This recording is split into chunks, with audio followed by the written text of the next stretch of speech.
ওম তৎসৎ।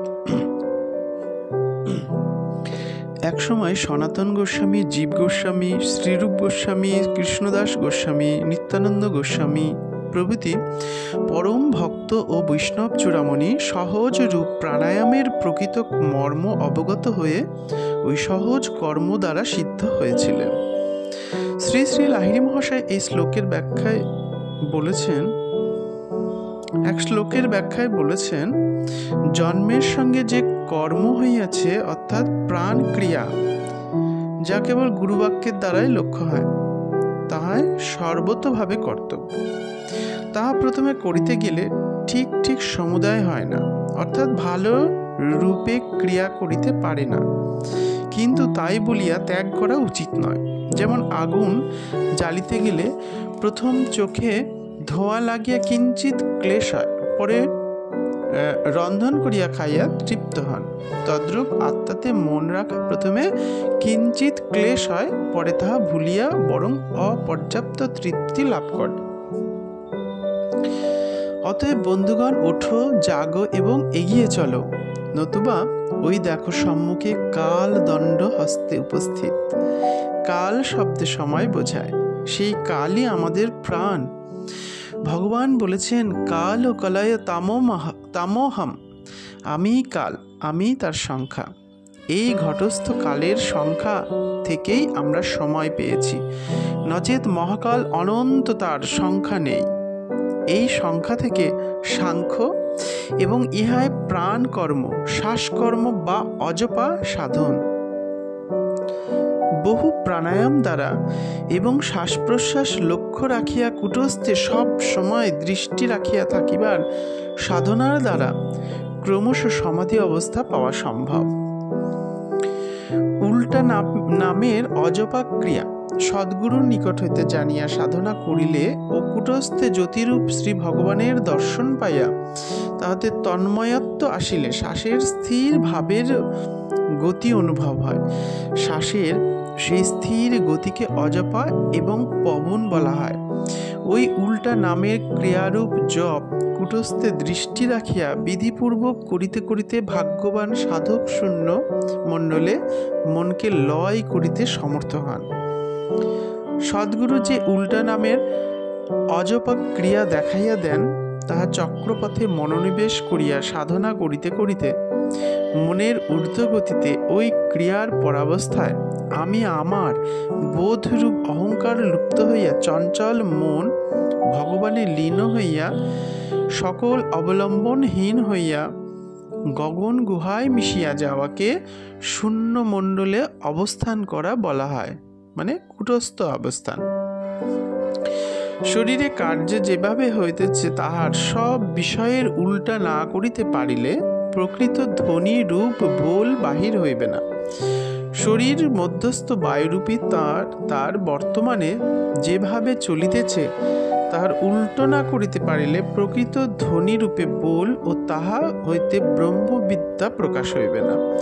এই উল্টা ভাবকেই লক্ষ্য করিয়া সাধু তুলসীদাসজির রামায়ণে আছে, উল্টা নাম জপত জপ জানা বাল্মীকি হুয়া ব্রহ্ম সমানা।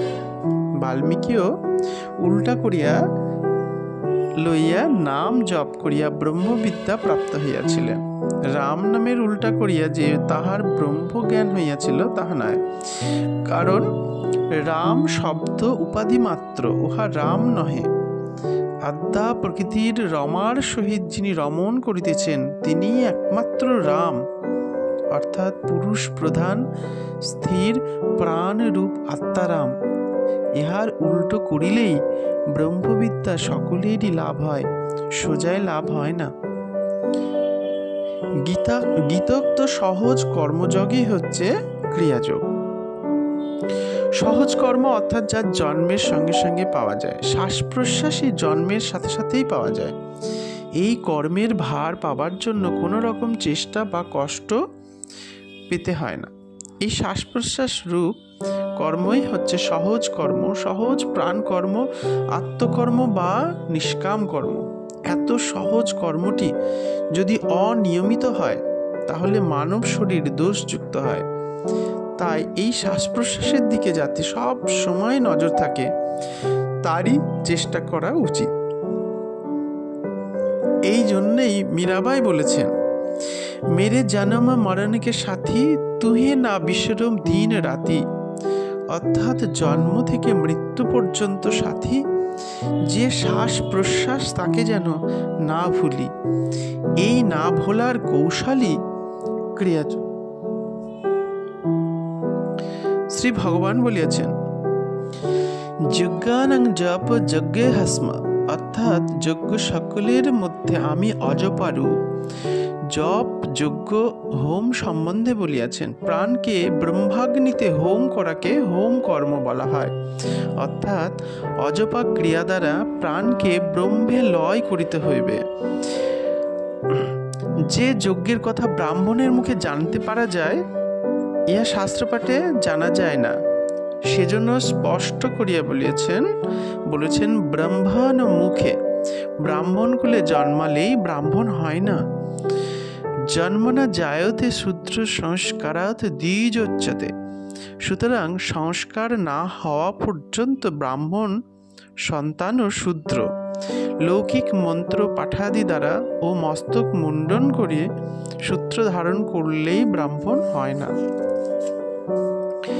ব্রহ্ম জানাতি ইতি ব্রাহ্মণ।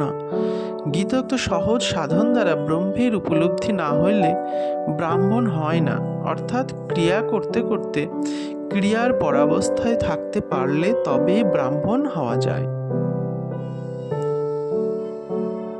ক্রিয়া করলেই ব্রাহ্মণ, যোগীরাজ বলেছেন। ক্রিয়াযোগী শান্তির একমাত্র উপায়। মানুষ কি চায়? শান্তি। এই শান্তি ত্যাগ ব্যতিরেকে লাভ করা যায় না। যতক্ষণ আমাদের মন বিষয়সমূহের সঙ্গে সংশ্লিষ্ট হয়ে থাকবে এবং বিষয় গ্রহণের জন্য লোভাতুর হয়ে বিষয়ের মধ্যে ফিরতে থাকবে, ততক্ষণ শান্তি লাভ করতে পারবে না। এই দুঃখ বা অশান্তির মূল বিষয়ের সঙ্গে